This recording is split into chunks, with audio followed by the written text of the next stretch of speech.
good fantasy managers like yourself know, it is only going to get harder from this point forward. So to mitigate all of that difficulty and coast to a free fantasy football championship, I have the players with the best and worst rest of season and fantasy football playoff schedules that you can trade for or trade away to make sure you create a super team right now, right here, with matchup grades, player advanced stats that can help us get a better idea of what we're looking at, and a few other things that no other fantasy creator is going to do for you. So if you appreciate that and all the statistical analytical research that goes into this, hit that like button and subscribe if you're new to get videos like this every single week. Starting with the running backs with the most positive schedules for the rest of the season, number 5 is going to be the Browns. We'll work our way up to number 1. As you can see here on screen, we have our average strength of schedule rating here at 7. That is combining their strength of schedule for the rest of season and also their playoffs at 5 and 9th. And we can also see all of the matchups that they have coming up for the Browns, the Las Vegas Raiders, the San Francisco 49ers, and it's all color coded with how many fantasy points are allowed to that position by the defense. As you can see in week 17, the Pittsburgh Steelers defense, really the only thing that is bringing the Browns total score this low. Everything else is green. They got a great matchup against the Tennessee Titans, one against the Bills as well. So Quinshon Judkins is going to be in a great spot for the fantasy playoffs. Again, considering how good this team is, even from now on, it's very positive. But 17.4 carries per game, top running back in that. Not super efficient. Most of it, as you can see down here with the team stats, it's mostly because of the offensive line and because of Dylan Gabriel and or Shedeur Sanders now we're getting. But Quinshon Judkins, if you want to trade for him for this rest of season schedule, you most definitely can do it. Dylan Sampson can be rostered, can be stashed as a handcuff running back because we can see with Quinshon Judkins and the amount of touches he gets, if he were to get injured, Dylan Sampson would get a lot of work. And you can see here his routes run per game at the running back position isn't really that low compared to how many snaps he plays. Quinshon Judkins runs a lot less routes and is on the field a ton. So Dylan Sampson, if he were to fill in for an injury, would be a top receiving running back, even if he's not that efficient on the ground right now. But again, very low totals for him, so he can't really have that much opportunity. The number 4 best schedule here is going to be the Dolphins defense, an average strength of schedule score of 4.5.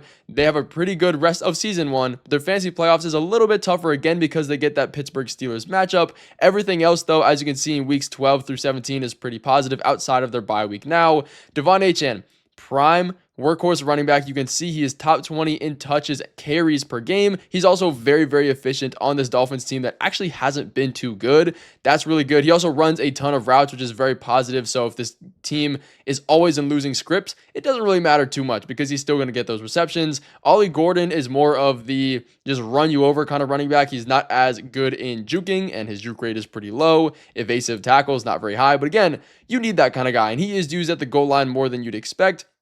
He is, again, another handcuff running back you can roster if you want, but no reason, no value outside of Devon Achane injuries. But very positive rest of season schedule for him, and these are the team stats down here at the bottom. They do pass a decent amount. It's not very efficient, but that doesn't really matter for Devon Achane because of how much receiving usage he does get. Dropping it down to the 3rd best schedule for the rest of the season, it is going to be the Baltimore Ravens and Derrick Henry, possibly even Justice Hill, which we will get into. An average strength of schedule score at 5.5. Drop down a little bit because of the playoff schedule. You can see here they get the Cincinnati Bengals in week 15 and then New Orleans Saints and Green Bay Packers, which isn't too positive. But the rest of that, before then, New York Jets this week, very positive. Cincinnati Bengals, very positive. Then you get the Pittsburgh Steelers again. They're ruining everything for these running backs here. But Derrick Henry, very efficient, very good in this offense. And he also does play next to Lamar Jackson. Now that he is healthy, is going to up his efficiency a ton. Because when you have Lamar Jackson threatening the RPO, you're stunting at least 1 or 2 defenders. So it opens a lot more running lanes for Derrick Henry. Justice Hill is also coming back from injury soon. He is taking that pass catching role. As you can see here, he's running 11 just about routes per game, and he doesn't really play on the field that much. You can see his carries are very, very low. He's efficient when he does run the ball. But Derrick Henry is not a receiving running back. Justice Hill is. So if they ever get in behind game scripts or pass-heavy game scripts like these ones with the Cincinnati Bengals probably will be now that Joe Burrow is back, you can expect Justice Hill to get a little more value. Again, really only a handcuff. You're not going to be starting him. But look at all this green for the Baltimore Ravens team. I mean, they don't pass a lot, which we will get into later, but very positive for these running backs. Dropping it down to the number 2 best schedule for running backs, it is going to be the New England Patriots, and there's a lot to unpack here with the injuries we have. Average strength of schedule score for the rest of the season is 2.5. I mean, they have the best rest of season schedule combined. Their playoffs are a little bit tougher because they get the Jets in there and they have a bye. But again, Cincinnati Bengals, New York Giants, Buffalo Bills, Baltimore Ravens, like very, very positive rest of season schedule. The only issue is Ramondre Stevenson will be coming back eventually, and it'll drop TreVeyon Henderson's value a ton. Henderson is not a guy that I'm looking to trade for. Honestly, I've seen some people get insane value for him. So if you can get like a top 5, top 10 running back with him attached to some other player, I'm trading away TreVeyon Henderson for that. I do think he is the better running back than Ramondre, and that will probably be seen when he comes back. But there's no world where Ramondre is completely phased out and or doesn't get some goal line carries or between the tackles and third downs. So it's kind of unfortunate. You can see Henderson's yards per carry mark is insane. A lot of that has come from just 3 or 4 rushing attempts. But again, there's no doubt that he is a talented running back. Ramondre Stevenson does catch more passes and run a decent amount of more routes per snap. So even though this team is like top 5 in the NFL right now, they score a ton, there's still going to be somewhat valuable, both of them, but with both of them playing, it's going to drop them down a little bit more. Let me know if you guys have any questions about strength of schedule and what trades you want to make. If you're doing them in the comments, I will try to help you out there. But the number one best schedule for running backs is going to be the Eagles, and this one is important because Saquon Barkley has been really not Saquon Barkley recently. You look at the strength of schedule, their average here is second because they get the second best playoff and rest of season schedule. There's no red in here.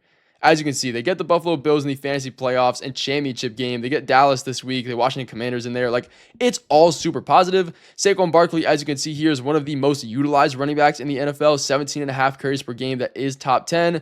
A little bit inefficient in the yard per carry number. But I will say, in matchups that are more positive in the top 5 and top 10 realm for fantasy points and efficiency allowed to running backs, Saquon Barkley has been able to absolutely take advantage of that. It's those negative matchups where he does struggle. Now, whether that's him, whether that's the team and the injured offensive lineman, that's up to you. But still, all this green does provide a lot of upside for Derrick Henry, especially considering his, I wouldn't say game dependency, but a little bit more towards that. Tank Bigsby is, again, just a handcuff running back. I struggle to think Will Shipley won't get involved if he were to get injured. But still, Saquon Barkley, great guy you can trade for if you need it. Then we drop it down here to the running backs with the worst schedules for the rest of the season. The Giants running backs here in Tyron Tracy and Devin Singletary are 5th with 23.5 average strength of schedule score out of 32, which means very, very low combining these playoff scores. Now, their fantasy playoffs actually aren't that negative. They do get the Washington Commanders, the Minnesota Vikings that ruins it, and the Las Vegas Raiders, but you can see those matchups before then against the Detroit Lions, the New England Patriots. Not positive whatsoever. It's not a very good situation here when you're splitting snaps at running back between both Tyron Tracy and Devin Singletary. Singletary has been taking pretty much all of the goal line snaps though, which could be positive for him, but again, with Jackson Dart coming back into this offense being healthy, he is going to take a lot of those goal line opportunities, which makes Devin Singletary a guy that I'm not even considering rostering for rest of season. Tyron Tracy is this RB1. As you can see here, his main claim to fame is the routes that he's running out of the backfield on a per touch basis. He actually is running a decent amount of routes, so that's positive there, but not a great yard per carry number. It's okay. It shouldn't be as red as it is here because 4 yards per carry is pretty decent. And then we look at the Colts having the second worst rest of season schedule here with an average score of 26.5 out of 32. As you can see, their fantasy playoffs are a little bit positive just because we do get the San Francisco 49ers matched up in there, but they get the Jacksonville Jaguars twice, which do have a really good run defense, and then the Chiefs and the Houston Texans. That's not helping anybody. So with this schedule, it's very, very negative, but we do have Jonathan Taylor. I don't have any of these other running backs listed in here because they just are irrelevant. Jonathan Taylor, top 5 in every single metric, very efficient, runs a ton of routes actually, which is very positive for him and something that I would have been extremely surprised about if you told me in the beginning of the season that he would be the RB2 in that.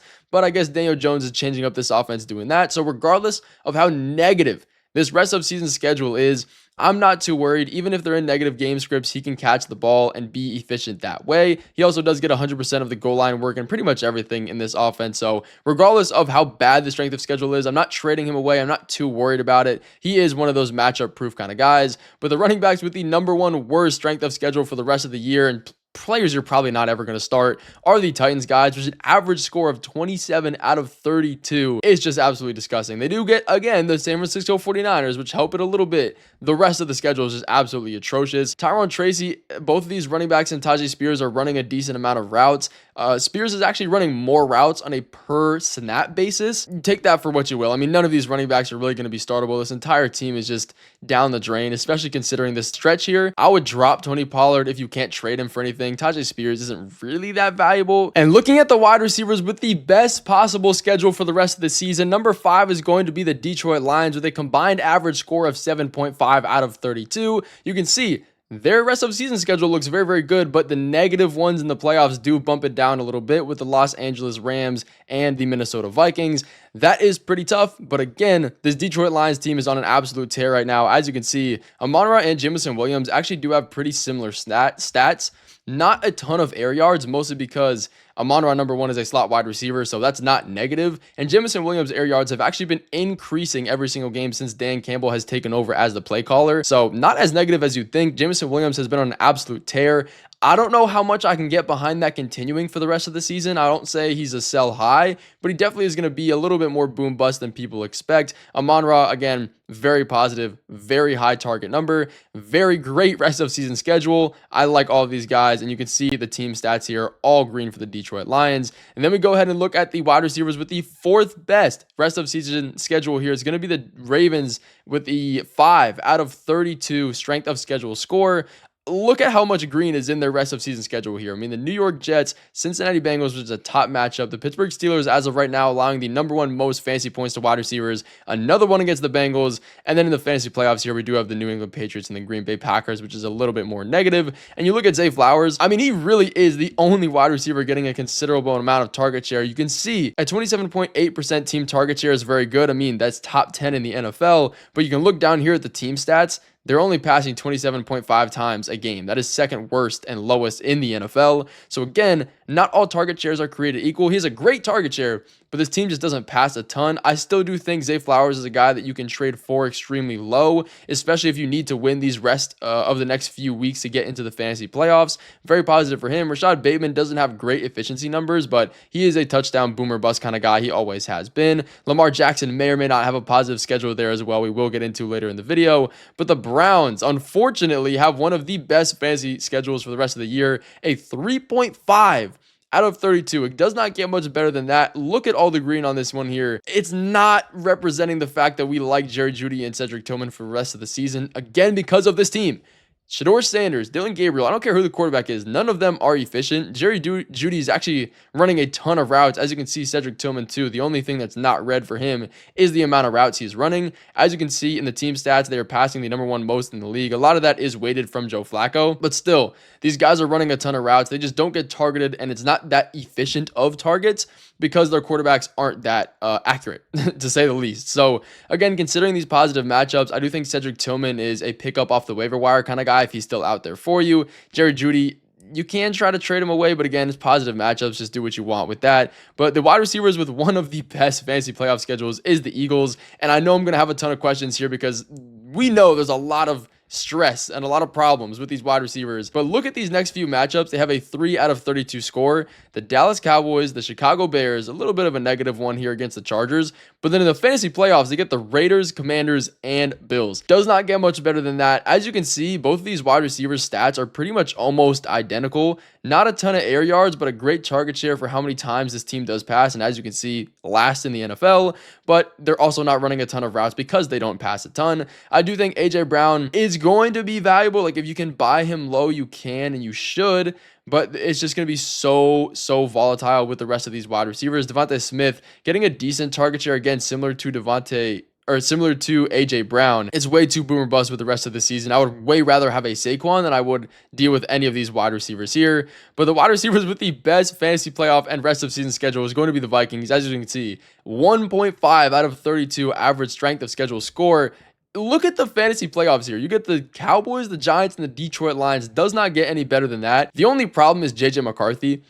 Not an efficient quarterback, has not been able to put the ball in his wide receivers' hands. You can see all of these guys are kind of frustrated right now. If I had to put a bet on it being better at the back end of the season, I think maybe it's possible. But as long as the passive volume is there, I mean, we've seen Justin Jefferson been a top targeted guy in the NFL, but he just doesn't come down with the catches because they're not good throws. So I do think with these good matchups, JJ McCarthy should be able to settle in a lot more, be a lot more smooth and solid. Justin Jefferson is a guy I love the rest of season schedule for, so I'd be buying low. low considering the name value right now and how many points he's putting up. I believe he's averaging less than 15 fantasy points a game since their week 6 bye. Jordan Addison is great too, but more hit or miss again because of JJ McCarthy's struggles. It's just going down and down the funnel there. But now looking at the wide receivers with the worst rest of season schedule, these are guys you might want to avoid if you have on your team. You might want to look for some trade. Again, you can let me know in the comments what kind of trades you want to make, but the Colts wide receivers here get an average strength of schedule rating here at 21.5. A lot of that is weighted by their regular season schedule. You can see in the playoffs,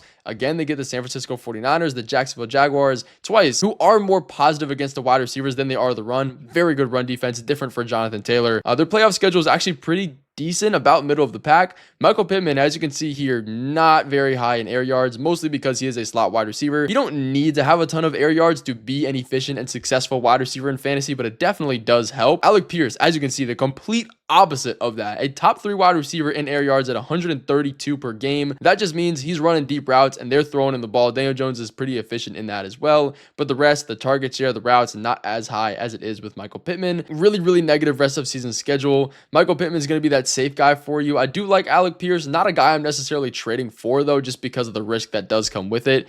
But the wide receiver core with the 4th toughest rest of season schedule is going to be the Tennessee Titans. Not that anybody's starting them. I mean, look at Jameer DK. I mean, it's all red. And you look at the schedule here as well. Seattle Seahawks, Jacksonville Jaguars, Cleveland Browns, San Francisco 49ers. Again, they pop up in everybody's schedule here. But the Kansas City Chiefs and the Saints are not positive in that either. I don't want any of these guys. I'm dropping all of them. The schedule is insanely tough. Cam Ward has not proven to do anything. You can see the team stats here. He's trying to pass, but it's just turning the ball over and it's not efficient. 27.5 out of 32 for the rest of season schedule score. I don't love it. We look at the Buccaneers wide receivers here. They have a pretty tough rest of season schedule too with a 28.5 out of 32. Very negative. We can see the Carolina Panthers and the Miami Dolphins here in week 16 and 17. Miami isn't really that negative to wide receivers on a per route basis, but because their defense is so bad and their run defense is especially terrible, you run the ball on them and you don't have to worry. So it makes the matchup look a little bit worse than it actually is. Bucky Irving will probably be back by then. I don't know why he would not be unless there's more complications, but it does pose a negative matchup. The Carolina Panthers have been pretty good against wide receivers too, but Emeka Egbuka, you look at all of his stats, he has been an elite wide receiver in his rookie season. I do have Evans, Godwin, and Tez Johnson here at the wide receiver 2 spot because at that point in the season, who knows? Chris Godwin could come back healthy. Mike Evans probably will come back healthy. Will he play again? Who knows? Like, there's so many question marks. I would not look to really start and play any of those guys. Emeka Egbuka is great. You can see the pass volume for this team is pretty good with their efficiencies. Everybody else, though, is pretty worrisome. You look here, the Dallas Cowboys unfortunately have a really negative rest of season schedule. You can see their playoffs aren't as bad. They do get the Washington Commanders in the fantasy championship game. CeeDee Lamb, George Pickens, they are less of fantasy dependent wide receivers in the matchups. Philadelphia Eagles, Kansas City Chiefs, Detroit Lions, like they're all really bad. CeeDee Lamb should be fine. You can see his numbers aren't actually as high as you would expect. A lot of those have dropped because of the addition of George Pickens and they're splitting evenly now. But you can see Dak Prescott, the 3rd most passing attempts in the league. We expected that to happen. All the sports books had that to happen. So even though the average strength of schedule score is 29 out of 32, not too worried about these guys. I'm not necessarily trading for because of how negative it is, but I'm not panicking if I have them on my roster whatsoever. And then you look at the Raiders, man. I feel bad for all the Raiders. It's literally dark red for every matchup except the New York Giants, which is a top 5 one. Trey Tucker, I don't love. I'm looking to trade him away if I can. Put him on the trade block with some other guy on your team and get an upgrade somewhere. You know those 2-for-1 trades are always the best. But look at this average strength of schedule score at 31.5 out of 32. Like, it doesn't get better. The only reason they're not last is because they get that Giants matchup in week 17. Trey Tucker does run a lot of routes, but Geno Smith just is not an efficient quarterback. As you can see, their passing attempts are 4th in the NFL, but their yards and the efficiencies are terrible.